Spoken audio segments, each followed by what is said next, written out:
ولا تقولوا لمن يقتل في سبيل الله اموات بل احیاء ولکن لا تشعرون۔ شہادت کی موت بڑی سعادت اور خوش نصیبی ہے۔ ایسی موت یعنی شہادت کی موت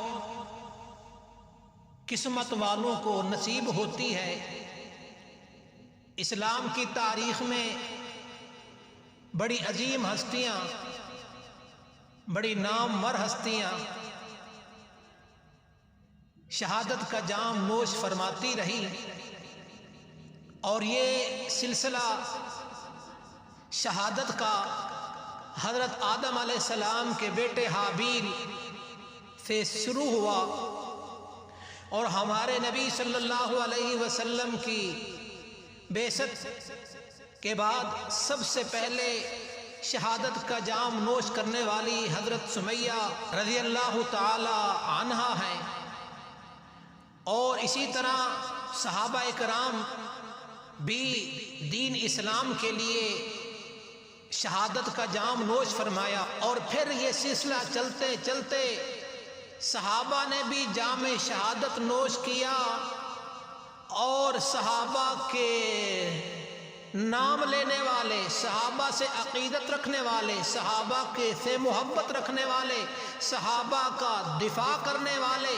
صحابہ سے محبت کرنے والے، صحابہ سے نسبت رکھنے والے، صحابہ سے قرآن لینے والے، صحابہ سے حدیث مبارکہ لینے والے، صحابہ سے نبی صلی اللہ علیہ وسلم کا اسوہ لینے والے، صحابہ سے نبی صلی اللہ علیہ وسلم کا طرز زندگی لینے والے، صحابہ کرام رضوان اللہ تعالی علیہم اجمعین کے کس کس انداز کا، کس کس گفتار کا، کس کس ان کی عملی زندگی کا تذکرہ کروں؟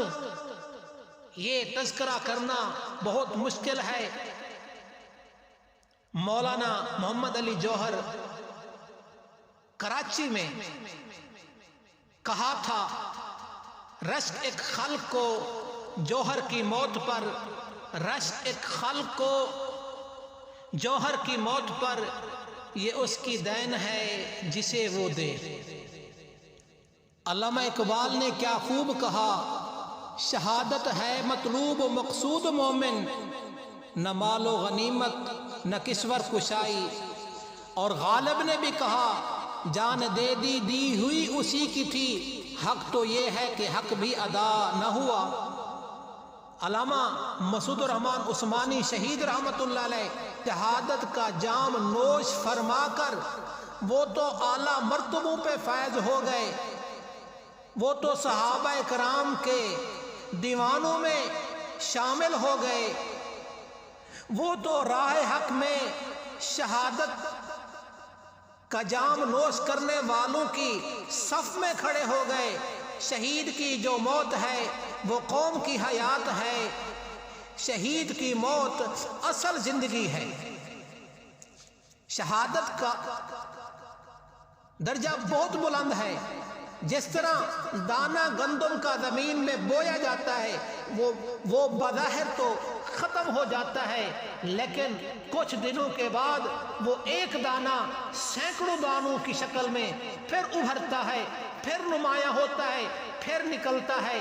اسی طرح شہید بظاہر تو اس دنیا فانی سے فنا ہو گیا، اس دنیا سے رخصت ہو گیا، مگر حقیقت میں قرآن کہتا ہے وَلَا تَقُولُوا لِمَن يُقْتَلُ فِي سَبِيلِ اللَّهِ أَمْوَاتٌ، یعنی ان لوگوں کو جو اللہ کی راہ میں مارے جائیں مردہ نہ کہو، بلکہ وہ زندہ ہیں، لیکن تم سمجھتے نہیں۔ امام بخاری، امام مسلم نے اس روایت کو نقل کیا ہے، لَوَدِدتُّ أَنْ أُقْتَلَ فِي سَبِيلِ اللَّهِ ثُمَّ أُحْيَا ثُمَّ أُقْتَلْ ثُمَّ أُحْيَا ثُمَّ أُقْتَلْ ثُمَّ أُحْيَا ثُمَّ أُقْتَلْ۔ یعنی آپ صلی اللہ علیہ وسلم فرما رہے ہیں، تم دعا کر رہے ہیں، آرزو کر رہے ہیں، یا اللہ میں تیری راہ میں شہید کیا جاؤں، میں تیری راہ میں شہید کیا جاؤں، پھر زندہ کیا جاؤں، پھر مارا جاؤں، پھر زندہ کیا جاؤں، پھر مارا جاؤں، پھر زندہ کیا جاؤں۔ آپ صلی اللہ علیہ وسلم نے خواہش اور تمنا فرمائی ہے، 3 دفعہ خواہش اور تمنا کا اظہار کیا. اور سیدنا فاروق اعظم رضی اللہ تعالیٰ عنہ جن کے بارے میں کیا خوب کہا، ہادی حق کے فاروق اعظم آپ ہیں، فخر محبوب فاروق اعظم آپ ہیں.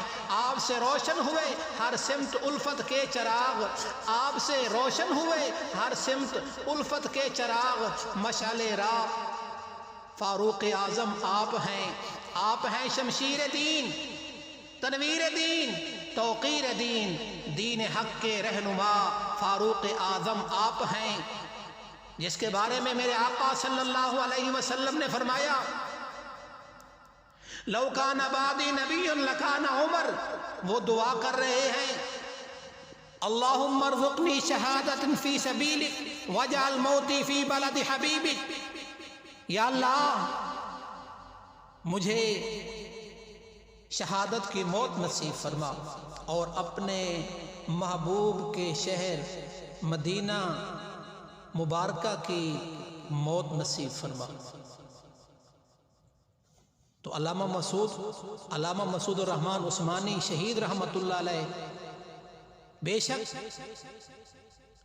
اپنے بچوں کو داغ مفارقت دے کر اس دنیا فانی سے رخصت ہو گئے. ان کے لیے جدائی ایک غم ضرور ہے، لیکن شہادت مومن کا مطلوب مقصود ہے، یہ ان کی سعادت ہے. اللہ تبارک و تعالی علامہ مسعود الرحمن عثمانی کے درجات کو مزید بلند فرمائے اور ان کے لواحقین کو صبر جمیل نصیب فرمائے. اللہ تبارک و تعالی شہادت کی موت ہر مومن مسلم کو نصیب فرمائے.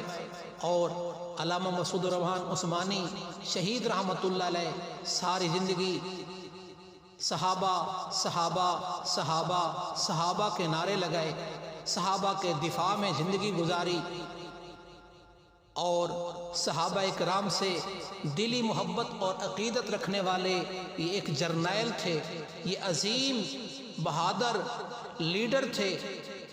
اللہ تبارک و تعالی ان کی شہادت